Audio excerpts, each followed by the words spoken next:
Kalau Bapak Presiden Prabowo tidak mampu memimpin negara ini lebih baik, silakan mengundurkan diri daripada kamera ini turun ke jalan untuk memaksa Bapak lengser. Lebih terhormat Bapak mengundurkan diri. Karena apa? Hasilnya tidak ada kami lihat yang signifikan untuk sekarang. Setiap kali beribadah diganggu, mau bikin rumah ibadah saja tidak, sulit sekali dapat izin. Kenapa pemerintah membiarkan hal begini? Kepada siapa kami harus bicara? Ya satu-satunya kepada pemerintah. Ya. Pemerintahlah yang bertanggung jawab. Pemerintah harus memberikan keadilan, ya. Kami rakyat Indonesia, kami bayar pajak, kami memberikan diri kami sebagai hamba, mentaati semua peraturan yang ada di Indonesia. Ini bukan tugas kami sebetulnya untuk bersuara begini, seharusnya negara itu hadir. Setiap kali beribadah diganggu, mau bikin rumah ibadah saja tidak, sulit sekali dapat izin. Kenapa pemerintah membiarkan hal begini? Kepada siapa kami harus bicara? Ya satu-satunya kepada pemerintah, ya. Pemerintahlah yang bertanggung jawab. Pemerintah harus memberikan keadilan, ya. Kami rakyat Indonesia, kami bayar pajak, kami memberikan diri kami sebagai hamba, mentaati semua peraturan yang ada di Indonesia. Ini bukan tugas kami sebetulnya untuk bersuara begini, seharusnya negara itu hadir. Kesempatan ini kembali kami live untuk memberikan tanggapan terhadap hal-hal yang begitu menyedihkan yang terus-menerus terjadi di Indonesia, yaitu kekristenan dianiaya oleh Islam. Ya, ini tidak bisa dipungkiri lagi, tidak bisa dibantah atau dengan mengatakan oknum, ya, karena dasarnya adalah dasar kebencian. Dan pada kesempatan ini saya ingin bersuara lebih tajam supaya mendapatkan perhatian atau mendapatkan penanganan yang seperti diharapkan, ya. Saya akan bersuara sedikit lebih keras karena di Indonesia tidak viral maka tidak ada keadilan. Ya, satu-satunya jalan kita harus bersatu untuk menyuarakan supaya menjadi viral, menjadi perhatian daripada pemerintah, khususnya dari Bapak Presiden Prabowo. Ya, tidak cukup hanya tindakan-tindakan yang selama ini ditangani oleh kepolisian. Kenapa? Karena tindakan-tindakan yang ditangani oleh kepolisian itu tidak membuat penanganan yang baik. Karena apa? Karena terus terjadi. Ya, dalam waktu 1 bulan saja kemarin terjadi 4 kali penganiayaan terhadap umat kekristenan, di mana umat Kristen beribadah, terus kemudian orang-orang Islam datang menyerang. Dan ini kita harus menyatakan secara jelas ya, secara terang benderang supaya ini menjadi perhatian. Ini bukan kasus kesalahpahaman. Ini bukan kasus-kasus yang biasa. Ini kasus kriminal, kasus kejahatan, ya. Tadinya mungkin ada beberapa yang menganggap, oh ini mungkin karena doktrin dari agama Islam, ya. Memang betul, doktrinnya juga bermasalah, ya. Atau mungkin ada beranggapan, oh ini masalahnya orang-orang yang intoleran. Ya, memang betul, ini masalah orang-orang intoleran. Tapi setelah saya renungkan, yang menjadi masalah utama ini adalah pemerintah, ya. Pemerintah. Karena apa? Karena kalau pemerintah memberikan tindakan yang cukup, memberikan keadilan, tidak mungkin terjadi seperti ini. Pemerintah melakukan pembiaran, ya. Kekristenan itu sangat teraniaya. Kekristenan itu sangat tidak mendapatkan haknya di Indonesia, ya. Pemerintah berat sebelah. Pemerintah cuman menunggu. Kemarin yang terjadi anak kecil dianiaya. Ini tindakan teroris, ini tindakan biadab, ini tindakan terkutuk, ini tindakan yang begitu sadis, ya. Dan kita perlu suarakan ini supaya pemerintah mengambil tindakan yang cukup. Kami sudah bosan dengan janji-janji pemerintah bahwa nanti diselesaikan, nanti minta aparat kepolisian untuk coba diselidiki itu atau dimediasi. Itu bukan penanganan, ya. Itu adalah sebuah tindakan yang membiarkan menjadi masalah itu lebih besar. Karena apa? Karena kalau begini, ya kekristenan benar-benar itu dianatirikan. Minoritas itu sangat-sangat disepelekan atau sangat tidak mendapatkan keadilan di Indonesia. Ya, padahal kami ini punya hak yang sama. Kami tidak pernah memilih untuk menjadi Kristen.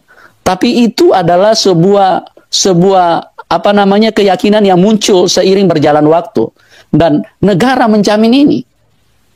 Negara menjamin ini. Terus kemudian di mana pembuktiannya? Di mana kenyataannya? Setiap kali beribadah diganggu, mau bikin rumah ibadah saja tidak, sulit sekali dapat izin. Kenapa pemerintah membiarkan hal begini? Kepada siapa kami harus bicara? Ya satu-satunya kepada pemerintah. Ya, pemerintahlah yang bertanggung jawab. Pemerintah harus memberikan keadilan. Ya, kami rakyat Indonesia, kami bayar pajak, kami memberikan diri kami sebagai hamba, mentaati semua peraturan yang ada di Indonesia. Ini bukan tugas kami sebetulnya untuk bersuara begini. Seharusnya negara itu hadir tanpa perlu kami bersuara. Seharusnya negara itu sudah di depan untuk mencegah daripada keributan-keributan seperti ini. Memang Islam yang menjadi pelakunya, tetapi negara yang paling bertanggung jawab. Kenapa? Karena kalau negara diam, berarti negara membiarkan. Negara membiarkan tindakan-tindakan yang biadab ini. Ini sangat tidak manusiawi. Ya, makanya saya memberikan judul Presiden Prabowo Subianto. Supaya apa? Supaya ini bisa didengar sama Presiden. Ya, bahwa kekristenan itu sangat teraniaya, sangat ditindas. Masa ada satu negara kok rakyatnya mendapatkan hak berbeda-beda? Ya, kalau yang namanya mayoritas mendapatkan keistimewaan. Saya saja di penjara Pak Prabowo, ya, cuma gara-gara Islam. Padahal saya tidak buat salah loh. Itu tidak pernah ditanggapi, tidak pernah ditindaki. Itu Ahmad Wiyagus, terus Kapolri, Sigit Prabowo, itu semua manusia-manusia biadab itu.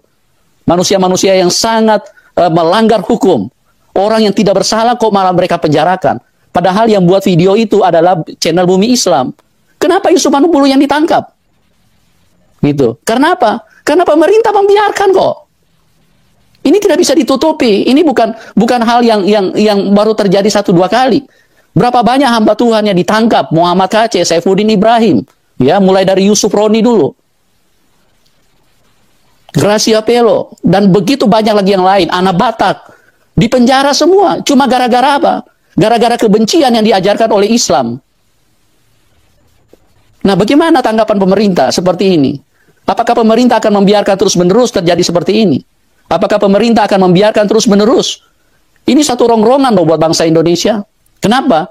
Karena mau tidak mau umat Kristen ya akan terus bersuara. Kenapa? Karena kami merasa tidak nyaman. Ya, kalau memang kekristenan dinomor duakan atau dianatirikan atau mendapatkan ketidakadilan, dipisahkan saja, ya, dibagi saja wilayah Indonesia supaya apa? Supaya Indonesia bisa berjalan. Kekristenan itu bisa berjalan sebagaimana dijamin bahwa mempunyai keyakinan itu adalah hak asasi. Hak asasi itu Pak Presiden, ya. Selama ini kalau cuman penanganan yang diberikan cuma melalui suara Abu Janda, Permadi Arya, ya, Habib Kribo, kami berterima kasih kepada orang-orang seperti itu. Tapi suara mereka tidak cukup. Ini suara ini perlu sampai kepada Bapak Presiden, ya. Karena kekuasaan itu di tangan Bapak Presiden yang menjalankan otoritas pemerintahan. Kalau pemerintah hadir, tidak mungkin orang-orang bajingan yang menganiaya begini itu kok bisa dibiarkan. Sampai saat ini proses hukumnya masih belum berjalan, dan kalau penanganannya hanya seperti ini, akan terus berjalan seperti ini, bahkan akan muncul lagi lebih biadab lagi tindakan-tindakan terhadap kekristenan. Ya. Saya sebagai hamba Tuhan, saya miris banget lihat hal-hal seperti ini, dan saya paling tidak saya ikut bersuara supaya saya tidak bersalah di mata Tuhan, ya. Karena Tuhan bilang kalau kamu sudah tahu itu salah, kamu harus bersuara. Jangan diam. Ya, saya tidak tahu kalau pendeta-pendeta lain mau milih diam, itu hak mereka. Tapi ingat, semua kita ini punya tanggung jawab di hadapan Tuhan. Ya, karena takut dianiaya atau mungkin karena munafik, ya, jadi pura-pura diam aja. Oh, kita harus kasih mengampuni. Jangan lupa, Bos, ya. Keadilan itu harus ditegakkan. Itu prinsip utama kekristenan. Kita harus bersuara. Yang salah itu harus ditegur. Yang salah itu harus ditegur. Ya, kita terus bersuara. Kalau kita sudah bersuara maksimal, kalau mereka belum dengar, nanti Tuhan yang akan bertindak. Tapi jangan diam. Begitu yang saya ingin sampaikan kepada teman-teman. Ya, ayo kita bersatu, kita suarakan terus supaya jangan sampai hal ini terjadi. Ya, saya perlu putarkan dulu bahwa dalam 1 bulan saja sudah terjadi 4 kasus kekerasan terhadap kekristenan, supaya hal ini bisa mendapatkan tanggapan, ya. Stop aksi premanisme. Ini sadar nggak sih kalau dalam jangka waktu 1 bulan sudah terjadi 4 kasus intoleransi di Indonesia. Yang pertama terjadi tanggal 27 Juni 2025, yaitu pengerusakan villa untuk digunakan sebagai retret yang terjadi di Sukabumi. Lanjut ke kasus kedua di tanggal 5 Juli 2025, yaitu penolakan pembangunan gereja di Cilodong. Lanjut lagi 3 hari setelahnya, tanggal 8 Juli 2025, terjadi kasus yang sama, penolakan pembangunan gereja di Desa Kapur. Kasus yang terakhir adalah kasus yang baru aja terjadi lusa kemarin, tanggal 27 Juli 2025, yaitu pengerusakan rumah doa di Padang. Bayangin, kali ini ada korbannya, dan korbannya adalah 2 anak kecil yang pada dasarnya tidak tahu menahu tentang kejadian terjadi dan hanya ingin belajar pendidikan agama Kristen. Teman ingat ya, ini video edukasi yang ingin mengingatkan bahwa Ya, anak kecil loh sampai jadi korban. Apa pemerintah tunggu orang Kristen mati dibunuh sama bajingan-bajingan ini, sama orang-orang biadab, manusia terkutuk ini, baru mungkin pemerintah mau ambil tindakan yang cukup? Jangan. Kami ini sama-sama manusia. Kami sama-sama punya hak. Ya, kami sama-sama bayar pajak. Kami juga tidak memilih lahir di Indonesia. Itu sudah ketetapan dari atas, dari Tuhan yang punya negara. Tapi kami jangan diperlakukan kayak begitu. Tolong Bapak Presiden, Bapak Prabowo, dengarkan suara ini. Ya, jangan lagi biarkan. Ambil tindakan dong. Jangan cuma Tom Lembong sama Hasto Kristianto yang dibebaskan. Ya, umat kekristenan ini dibebaskan dong daripada ancaman-ancaman manusia-manusia biadab yang mengatasnamakan agama, yang terus-menerus menganiaya orang Kristen. Ayo teman-teman, bersuara dong, ya, supaya karena Indonesia ini kalau tidak viral, tidak akan ada tindakan. Ya, saya berharap masih ada secerca harapan, ya, karena Pak Prabowo juga punya keluarga juga orang Kristen, ya. Mama dari Bapak Prabowo itu orang Kristen, ya, adiknya pun masih Kristen, bahkan keluarganya juga masih banyak Kristen. Ayo Pak, kami masih menaruh harapan bahwa Bapak akan memberikan harapan, memberikan keadilan kepada rakyat Indonesia. Ya, jangan berdiam diri, jangan tunggu ini masalah menjadi besar. Karena apa? Karena orang-orang di Indonesia Timur itu juga tidak akan bisa terima kayak begini, tidak akan tahan, yang dimana daerahnya banyak penduduknya orang Kristen. Ayo ciptakan keadilan, ciptakan pemerataan, ciptakan punya hak. Itu hak asasi, orang mau beribadah, kenapa harus diganggu? Ya, belum dibilang lagi masalah pendirian rumah ibadah. Begitu sulitnya orang Kristen di Indonesia. Ya, kami terus bersuara. Tapi kalau suara kami tidak didengar, nanti Tuhan yang akan bersuara. Tuhan yang akan bertindak. Jangan sampai Pak Prabowo Tuhan yang bertindak, ya. Saya sebagai hamba Tuhan, saya tahu Bapak juga mencintai keadilan, ya. Bapak ambil tindakan yang cukup. Saya kasih contoh. Malaysia itu negara agama, negara Islam. Tapi di Malaysia suara suara azan itu di masjid itu tidak ada sekeras di Indonesia. Kenapa? Karena di Malaysia punya pemerintahan itu lebih punya penerapan hukum itu lebih jelas, ya. Karena pemerintah itu hadir, tidak sembarang orang bisa berceramah di sana, walaupun itu negara Islam. Kenapa bisa begitu? Karena pemerintah punya otoritas, pemerintah punya tindakan yang cukup. Kalau di Indonesia, ini masalahnya di pemerintah kok. Kalau pemerintah cuma serahkan ke polisi, ya polisi, apalagi polisi membela Islam, ya sudah. Paling cuma nanti materai, damai, ya, saling memaafkan. Ini bukan masalah saling memaafkan, ini kriminalitas, ini kejahatan yang dibiarkan oleh pemerintah. Masa pemerintah biarkan kebiadaban ini terus merajalela di Indonesia dengan mengatasnamakan agama? Ya, mungkin ini dulu saya sampaikan. Saya berharap supaya mendapatkan perhatian dari pemerintah. Ya, teman-teman sekalian, kita baru saja menyaksikan dengan jelas ya betapa beraninya Pendeta Yusuf Manubulu dalam menyuarakan kebenaran. Beliau menyerukan keadilan, ya. Beliau menyerukan keadilan bagi saudara kita yang menjadi korban intoleransi di bangsa ini. Ini bukan hanya tentang agama, teman-teman, tetapi ini tentang keadilan, tentang martabat kemanusiaan, tentang tegaknya Pancasila dan Bhinneka Tunggal Ika. Mari kita kobarkan semangat teman-teman ya, untuk mendukung Pendeta Yusuf Manubulu ya, untuk mendesak pemerintah ya, untuk bertindak tegas dan adil ya. Jangan biarkan intoleransi menghancurkan persatuan kita. Mari kita bersama-sama melawan intoleransi dengan iman dan keberanian.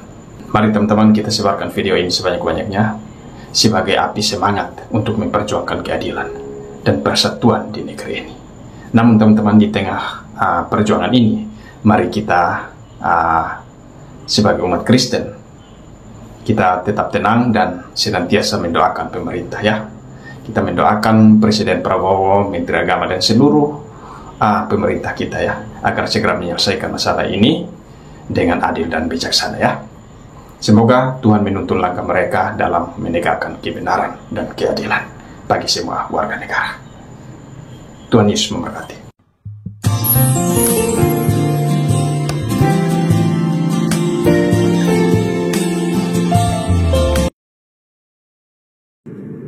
Presiden Republik Indonesia yang digadang-gadang sebagai macan Asia ternyata hanya macan ompong yang memelihara kucing. Segala kebijakan-kebijakan yang dikeluarkan oleh pemerintah kita sekarang ini ternyata tidak berpihak kepada rakyat dan hanya omong-omong. Negara kita negara yang sumber daya alamnya itu sangat luar biasa banyaknya. Mulai dari tambang minyak, emas, nikel, batu bara, gas bumi, dan lain sebagainya, termasuk hasil hutan. Itu kemana hasilnya semua? Dan juga uang-uang hasil sitaan daripada koruptor yang nilainya sampai triliunan, bahkan ribu triliun yang disita dari koruptor, itu di mana semua? Sementara kita rakyat ini dijejali dengan segala tagihan-tagihan pajak, semua dikenai pajak. Apa negara ini harus hidup dari pajak yang rakyat berikan? Ini tidak adil. Dalam pemerintahan Prabowo sekarang, ternyata kita tidak menemukan apa artinya seorang pemimpin negara yang bijaksana. Ternyata hanya pemimpin yang bodoh, yang menjual data dari rakyat Indonesia ke luar negeri, yang akibatnya nanti sangat rentan terhadap manusia-manusia tidak bertanggung jawab terhadap akun-akun rakyat Indonesia, apalagi yang berhubungan dengan masalah keuangan atau bank. Bisa ditutup orang bank rekening kita. Bisa dicuri orang uang kita. Itulah yang paling negatif untuk rakyat kecil. Janganlah dulu tentang masalah-masalah yang lain. Kenapa saya bilang negara kita ini sekarang tidak adil? Sementara sumber daya kita banyak, sumber daya alam kita banyak, hasil tambang kita banyak. Itu uangnya kemana semua? Seharusnya itu sudah bisa menghidupi rakyat Indonesia. Tapi kita harus dibebani lagi dengan pembayaran pajak. Pajak inilah, pajak itulah, pajak inilah. Sementara kehidupan masyarakat sekarang semakin susah.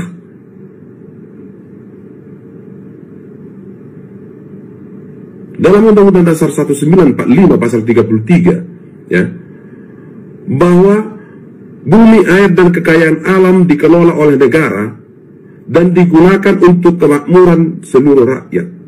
Ya. Kemakmuran yang bagaimana bisa kita temukan sekarang?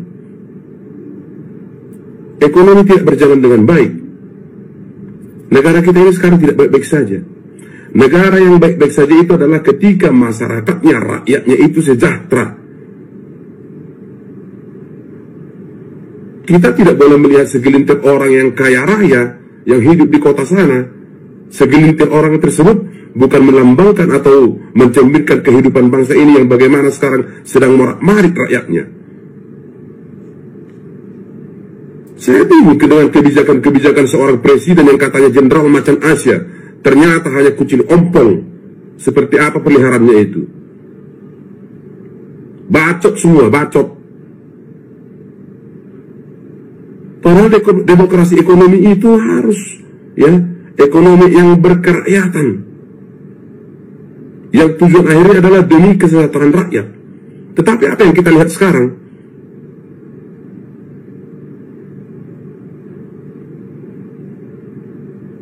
Kita jangan terbuai dengan kata-kata statistik yang dikeluarkan oleh Menteri Keuangan yang ternyata adalah juga manusia bodoh, yang mengatakan bahwa tingkat kesejahteraan dan perekonomian bangsa Indonesia ini naik. Naik kemana? Naik ke bulan. Semua pada ngeluh. Keuangan, pekerjaan yang susah, tapi harus dibebani oleh pajak-pajak. Negara semua mementingkan rakyat, bukan hanya mementingkan pejabat-pejabat dengan segala rencana-rencana yang tak masuk akal, bullshit semua. Masa mau memikirkan rumah untuk anggota DPR lah, memikirkan rumah untuk inilah, menteri lah. Gila negara ini sekarang. Kalau Bapak Presiden Prabowo tidak mampu memimpin negara ini lebih baik, silakan mengundurkan diri daripada kami rakyat itu turun ke jalan untuk memaksa Bapak lengser. Lebih terhormat Bapak mengundurkan diri. Karena apa? Hasilnya tidak ada kami lihat yang signifikan untuk sekarang. Penegakan hukum amburadul, ya, yang Bapak berencana menaikkan gaji hakim lah 250%. Kan gila itu namanya. Menaikkan gaji pegawai negeri sipil lah, memberikan tanah untuk ormas-ormas lah. Pakai otak Pak, pakai. Anda itu dipilih, ya, bukan hanya untuk menjadi presiden saja, tapi tugas dan fungsi presiden itu harus sebagai penentu kebijakan-kebijakan, ya, bagaimana negara ini ke depannya, yang terkait dengan kesejahteraan rakyat, yang kemudian Bapak ajukan ke DPR untuk disahkan. Jenderal apaan kau? Kami masyarakat berhak mengkritik ketika presiden itu tidak bisa seperti apa yang rakyat harapkan. Pemberian amnesti lah, pemberian abolisi lah, jelas mereka adalah koruptor, tapi Bapak bebaskan. Kan lucu kau. Kami kira Bapak itu memang betul-betul macan Asia seperti yang Bapak garang-garang. Ternyata kau hanya kucing garong. Apa? Mau Bapak pidanakan saya? Nggak bisa lagi. Sudah ada peraturannya bahwa masyarakat dan rakyat bisa mengkritik presiden dan pejabat lain. Itu bukan penghinaan atau bukan fitnah. Kecewa kami rakyat ini melihat Bapak sebagai seorang presiden yang katanya macan Asia. Peliharaanmu pun kucing. Kau lihat orang di Arab sana, peliharaannya apa? Singa, macan. Ada kebijakanmu yang masuk akal, dan tak ada kebijakanmu yang berpihak kepada rakyat. Makanan gratis. Makanan gratis apa? Untuk anak sekolah itu hanya untuk sebagai kamuflase aja itu. Karena memang tidak berbobot memberi makan rakyat. Bukan seperti itu caranya memberi makan rakyat. Bapak memberikan nasi kepada, memang ada baiknya, tapi lebih banyak tidak baiknya. Karena apa? Pengusaha-pengusaha catering itu yang beruntung. Bahkan kadang anak-anak tidak dimakannya nasi itu. Karena apa? Kayak nasi kucing. Yang cocoknya itu dimakan oleh ternak.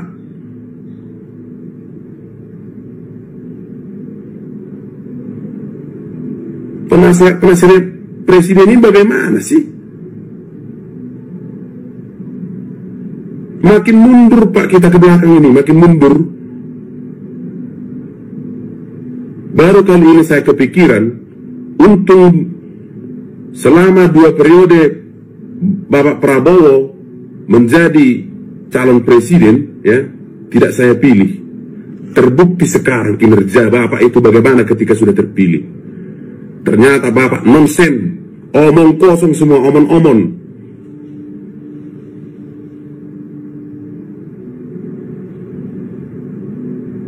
Kalau merasa Bapak tidak sanggup dengan usia yang sudah semakin tua, ya mundur. Jangan paksakan diri, karena terlalu banyak sudah kebijakan-kebijakan Bapak yang tidak pro rakyat, tapi pro pejabat, pro ormas, pro negara lain.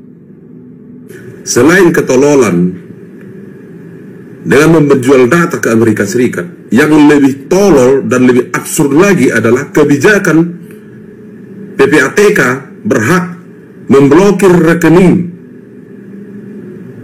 di bank yang tidak terpakai selama 3 bulan. Itu pelanggaran hak asasi manusia, bos. Bapak belajar dari mana? Penasihatmu, menterimu dari mana pendidikannya semua? Kok semakin tolol gitu loh. Kemudian masalah tanah. Tanah yang tidak dikelola selama 2 tahun berturut-turut disita oleh negara. Kebijakan macam apa itu? Kok jadi kita mundur ke zaman sebelum kemerdekaan, zaman kolonial, menghilangkan hak rakyat secara semena-mena. Seandainya itu tanah warisan, ya, jadi disita oleh negara karena tidak dipelihara atau dipakai selama 2 tahun. Peraturanmu peraturan goblok semua. Ya suka-suka orang terhadap tanahnya. Mau dibiarkan dulu dipakai sebagai lapangan bola kek, mau dibiarkan dulu untuk penghijauan kek, selama 2 tahun atau beberapa tahun. Tapi negara akan menyitanya kalau tidak dipakai selama 2 tahun. Kan gila. Kalau mengeluarkan kebijakan itu dipikirkan dulu. Jangan seperti PPATK itu. Dikeluarkan kebijakan, kemudian dibatalkan. Tapi sudah ada efek negatifnya kepada orang lain. Bahkan ada orang yang sudah meninggal karena rekeningnya tidak bisa dicairkan. Itu namanya membunuh secara tidak langsung. Jangan karena Bapak Presiden jadi suka-sukamu. Dulu kami berharap bahwa sebagai seorang jenderal, Bapak itu jiwanya jiwa Indonesia, jiwa seorang pejuang. Ternyata jauh panggang dari api. Salah pilih kan. Oke guys ya, jadi Bapak ini meluapkan kekesalannya karena telah salah memilih Presiden Pak Prabowo. Karena ekspektasi tak sesuai yang diharapkan, tak sesuai yang dipikirkan sejak awal. Dulu mungkin ketika memutuskan untuk memilih dan mendukung Pak Prabowo, para pendukungnya berharap ya nanti rakyat bisa lebih sejahtera, negara ini bisa lebih maju, ada kemakmuran, ada kebahagiaan. Tetapi melihat realitas yang ada, yang sudah dirasakan oleh rakyat sejauh ini, mereka merasa bahwa malah semakin mundur, malah semakin susah, di mana-mana rakyat menjerit. Tanah yang nganggur tidak digunakan sebagai lahan produktif selama 2 tahun, itu akan disita oleh negara. Rekening yang tidak dipakai selama 2 atau 3 bulan itu akan diblokir. Dan berbagai aturan-aturan lainnya yang tidak pro rakyat, tetapi pro pejabat ya. Itu tadi poin-poin penting yang dikeluhkan oleh netizen atau oleh Bapak ini guys ya. Namun menurut saya ya, Pak Tony Lambas Pasaribu ya, akun TikToknya, Pak Tony, Anda sudah memilih dan mendukung Pak Prabowo ya. Dan apapun itu, mau pahit, mau manis, mau susah ataupun senang, ya kita sebagai rakyat Indonesia, ya kita sudah memilih dan memberikan dukungan, ya sudah ya. Kita tidak bisa berbuat apa-apa lagi. Tidak mungkin ya kita mau berdemo, mau menyuruh Pak Prabowo harus segera lengser, harus turun dari jabatannya. Menurut saya itu sangat nggak mungkin sama sekali. Karena ya sudah, karena sudah terpilih, sudah sah secara undang-undang dan sudah menjadi Presiden Republik Indonesia, beliau akan memimpin sampai dengan selesai ya. Terlepas dari apapun kebijakannya yang pro pejabat, merugikan rakyat ataupun apapun itu ya, tetap beliau akan sampai selesai masa jabatannya ya. Kita sebagai rakyat ya tentu kita harus tetap berproses dan terus belajar bahwa ya lain kali kalau memilih pemimpin ya jangan hanya lihat dari kata-katanya yang manis, janji-janjinya yang manis, tapi betul-betul kita harus melihat rekam jejaknya ya, karakternya, kepribadiannya seperti apa. Dan jangan memilih karena, apalagi diiming-imingi karena diberikan sembako, diberikan duit ya. Harus melihat pemimpinnya itu punya karakter atau jiwa kepemimpinan yang seperti apa ya. Namun untuk saat ini ya itu tadi guys ya, kita harus menerima pahit dan manis, suka dan duka, semuanya kita harus menerima karena itu adalah pilihan mayoritas masyarakat Indonesia. Oke guys, masih ada juga beberapa keluhan yang lain dari para netizen ya terhadap kepemimpinan Presiden Prabowo Subianto. Kita Dengarkan lagi berikut ini. Kita bekerja terus untuk rakyat. Saya percaya pertumbuhan ekonomi kita akan baik. Kita akan bikin kaget banyak orang.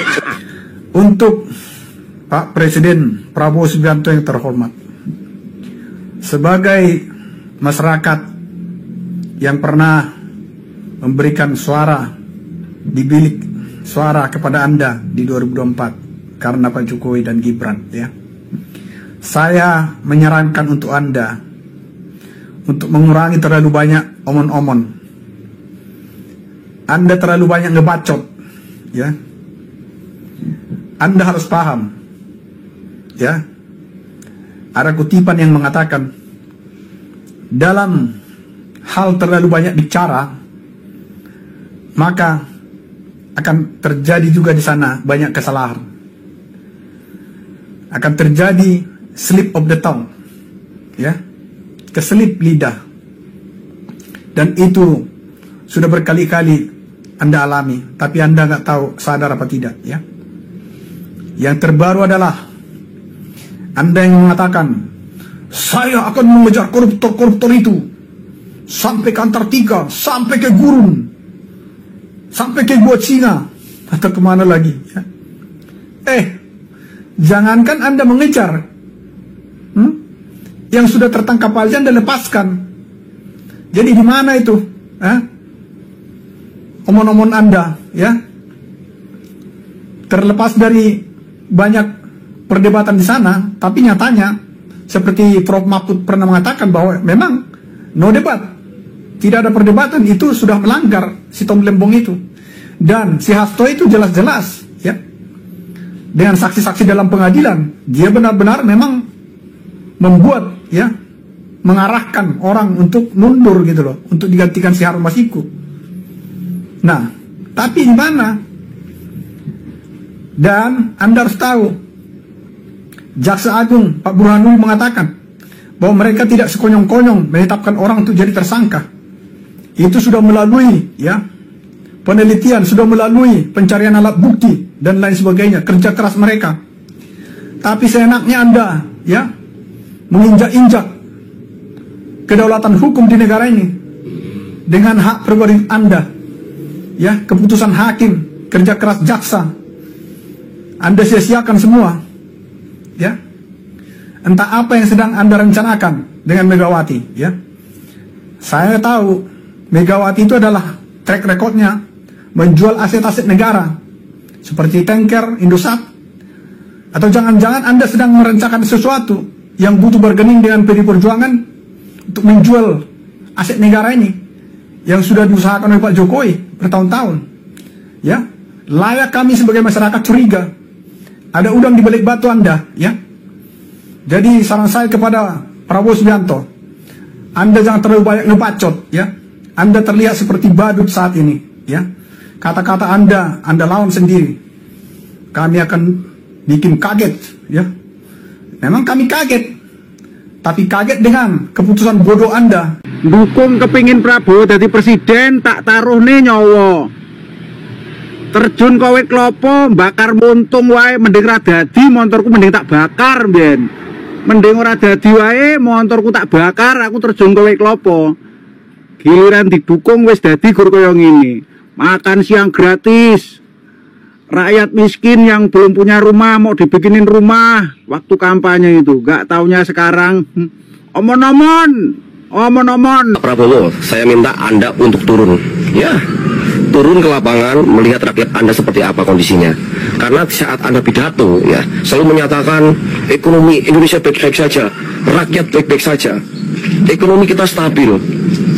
Pak, Anda itu terlalu banyak ke luar negeri, ya. Saya rindu, Pak, saya rindu cara Bapak Jokowi selalu turun ke lapangan, menjumpai rakyat, mendengarkan aspirasi rakyat, mendengarkan cerita rakyat. Bapak Jokowi selalu merealisasikan untuk membantu rakyat. Tapi kenyataannya Anda selalu memberatkan masyarakat, memberatkan rakyat. Rakyat seperti tercekik di kepemimpinan Anda. Kalau kita berbicara Gibran sudah turun, ya Gibran itu hanya membantu Anda. Harusnya Gibran sudah melaporkan juga kepada Anda. Harusnya Anda juga jujur dengan kondisi ini. Rakyat kita semakin tertekan, ekonomi semakin terpuruk. Tapi Anda membahagiakan seorang koruptor yang dibebaskan. Yang bahagia Yang merasakan bahagia mereka mafia-mafia, bukan rakyat. Jadi jangan pernah Anda mengatakan Indonesia baik-baik saja. Indonesia tidak baik-baik saja, Pak. Anda harus tahu itu. Kalau Anda tidak bisa turun untuk melihat kenyataan di lapangan, lebih baik Anda turun menjadi seorang presiden.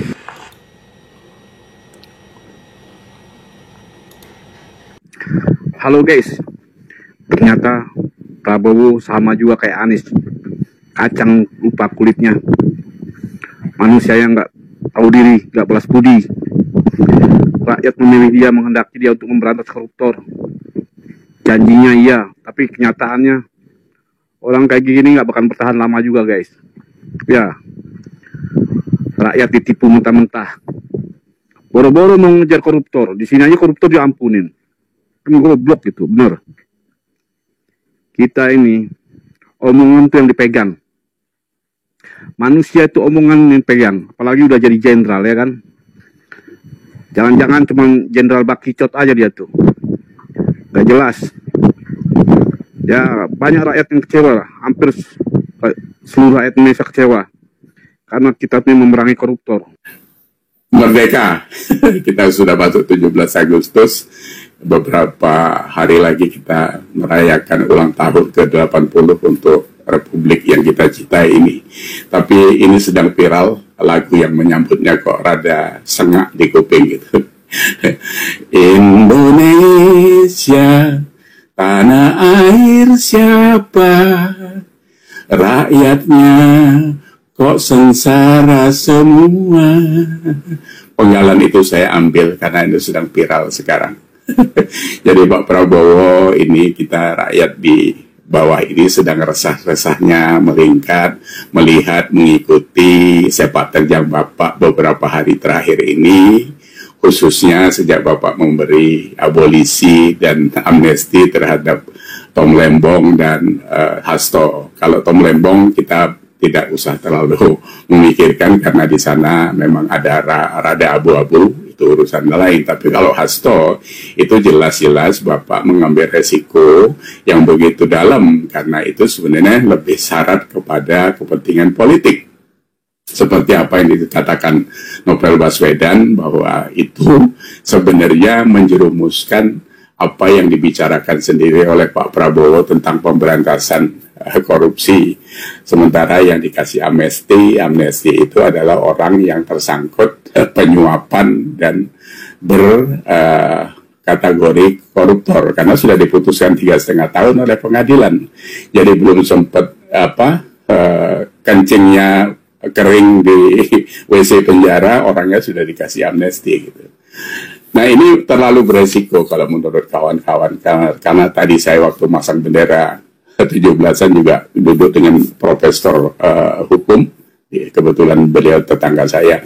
Jadi memang ada bobot-bobot yang sebenarnya tidak umum. Cuma mungkin karena ada tujuan tertentu ya, karena mau bermesraan lagi dengan PDIP dan Bu Mega sudah mengatakan dukung pemerintahan Pak Prabowo. Apakah ini untuk tujuan 2029 agar sama-sama bareng lagi gitu kan? Nggak ada masalah karena politik ini bisa apa saja gitu. Yang kemarin Bapak dirangkul Pak Jokowi untuk dijadikan presiden, kalau sekarang balik gagang mau nendang Pak Jokowi ya silakan gitu. Cuma Bapak jangan terlalu pede. Karena 58,58% itu suaranya Pak Jokowi, bukan suara Bapak ya. Jadi hati-hati. Oke, kita sebelum ke sana kita juga bahas tentang PPATK yang begitu viral, memblokir 28 juta rekening masyarakat. Ada yang sedang sakit, ada yang kiriman uang dari anaknya, ada TKW di Hong Kong yang nggak bisa pulang karena rekeningnya diblokir. Nah teman-teman, sedih rasanya melihat bangsa ini Kristen mengalami intimidasi, mengalami persekusi, mengalami teror. Pemerintah tidak hadir secara tegas untuk menindak kelakuan para intoleran ini.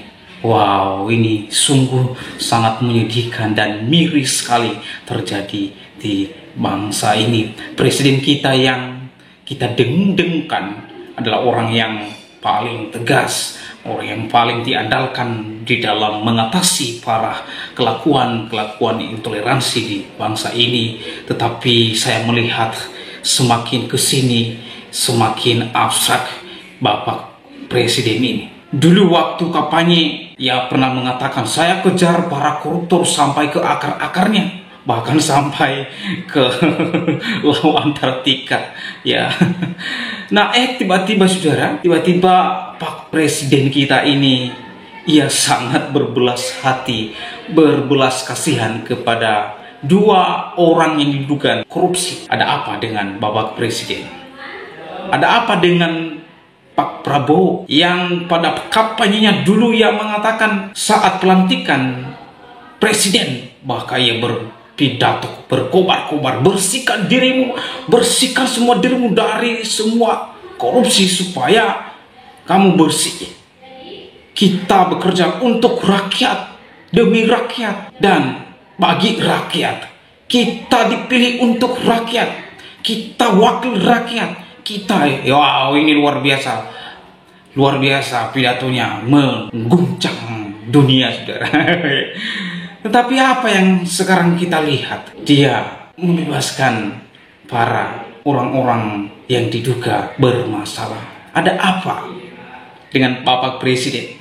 Tidak sesuai dengan apa yang disampaikan. Ya, itu yang pertama. Yang kedua, dulu pernah bilang kita mensejahterakan rakyat, untuk rakyat, demi rakyat. Ternyata ungkapan itu hanya omon-omon. Hanya omon-omon, sudah. Pemerintah mengirim beras kepada negara lain puluhan ribu ton. Pemerintah lebih memperhatikan negara lain daripada negara sendiri. Sedangkan di negara Indonesia sendiri, rakyat sendiri, ada yang tidak bisa makan nasi putih dalam sehari, saudara. Sungguh miris terjadi di bangsa kita ini. Pemerintah kirim puluhan ribu ton beras ke negara lain, ke Palestina. Semangat sekali untuk memperjuangkan negara lain. Tetapi dalam semangat untuk memperjuangkan rakyat sendiri, omon-omon, hanya narasi-narasi yang disampaikan tidak ada pada kenyataannya. Ini sungguh sangat memalukan sekali. Ini sungguh sangat menyedihkan sekali. Dan saya sendiri mulai kecewa terhadap pemerintahan. Apakah saya salah di dalam memilih Bapak Presiden? Ada daerah-daerah tertentu di Indonesia tidak dapat makan nasi tiap hari. Kalaupun mereka mau makan nasi, mereka harus barter. Ini sama dengan zaman dahulu yang masih barter, mau makan itu harus ganti dengan yang lain. Dan ada, dan masih ada sampai saat ini di salah satu tempat, yaitu di daerah Papua sana, di mana ada orang-orang, ada saudara-saudara kita yang sangat memerlukan pertolongan, memerlukan beras, memerlukan kepedulian daripada pemerintah. Malah pemerintah menyumbang dan menolong negara lain. Belum tentu negara itu mendukung dan menolong kita di Indonesia ini, tetapi di negara sendiri sungguh sangat pelik sekali. Harusnya pemerintah mempedulikan dan mengutamakan rakyat sendiri. Ya, pemerintah di mana? Mengapa pemerintah tidak memperhatikan rakyat ini? Mengapa pemerintah lebih cinta kepada negara lain? Palestina, Timur Tengah, jauh sekali, tetapi rakyatmu sendiri, Bapak Presiden, ada di depan matamu. Di Papua sana ada yang tidak bisa makan nasi tiap hari. Mengapa pemerintah tidak hadir untuk rakyat sendiri? Saya melihat Pak Prabowo ini pantas tidak melihat apa yang terjadi, apa yang dialami oleh umat Kristiani di Indonesia, dipersekusi, dibubarkan rumah ibadahnya, bahkan dipukul, diteror, korbannya semua anak-anak.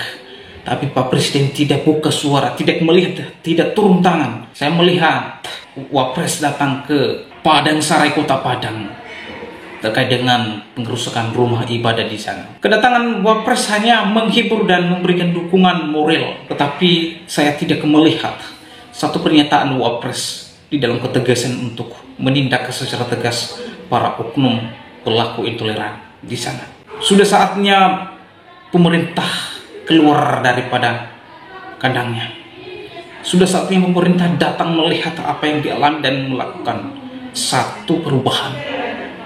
Pemerintah harus melihat dalam dibalik semua pengerusakan dan pembubaran ibadah, umat Kristiani.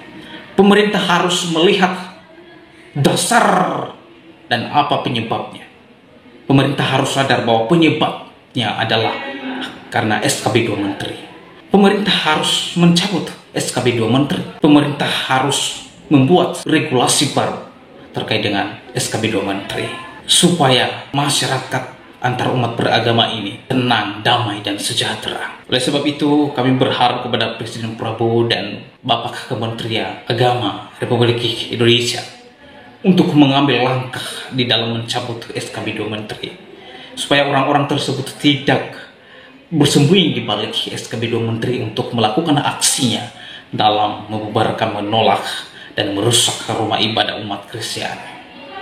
Dan juga kepada orang-orang yang dimana penceramah-penceramah yang tidak mengedukasi, ditindak secara tegas manusia-manusia tersebut karena memicu orang lain untuk membenci keberadaan agama lain. Jadi oleh sebab itu, kiranya Bapak Presiden menepati janji-janjinya, bukan hanya pada saat kampanye memproklamirkan janji-janjinya, tapi kiranya Pak Prabowo dan Presiden Republik Indonesia melakukan apa yang dia sampaikan, bukan omongan. Oleh karena saudara, bagaimana tanggapan dan pendapat saudara setelah menyaksikan videonya? Berharap teman-teman memberikan komentar di kolom komentar, dan kiranya komentar saudara komentar yang membangun, komentar yang mengedukasi kita semua. Demikian video saya kali ini. Sampai bertemu di video saya selanjutnya. Tuhan Yesus memberkati kita semua. Shalom.